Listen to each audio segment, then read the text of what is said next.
अभड़ा अभड़ा कौन आपण माने जानती? श्रीमंदिर रोष घरे जो चाउल थाए रंधा ताहाको कहती अमुणिया अन्न। अमुणिया अन्न जेतले रंधा हो जाए ताहाको कहती अन्न।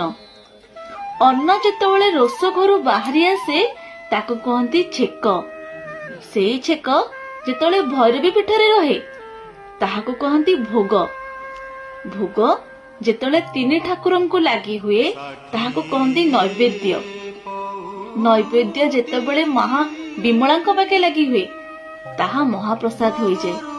आउ सेही महाप्रसाद जेतेबेले पंच परमेश्वरन को पाके लागी हुए ताहा कैवल्य हो जाए। आउ कैवल्य को जेतेबेले भक्त माने ग्रहण करती खाद्य रूप में खाई थांती ताहा अभड़ा हो जाए थाए। अभड़ार प्रत्येक सुखिला अंश को आमे कहू निर्माल्य। यह ही हेउची आम जगन्नाथ संस्कृतिर विचित्रता। आपण माने अभड़ा कौन जानिथिबे बोली मोर आशा। जदि भी किए जानी नांती तांको ये भिडियोटी शेयर करिवे और आम जगन्नाथ संस्कृतिर प्रचार प्रसार करिया को भूलिबे नाही। जय जगन्नाथ।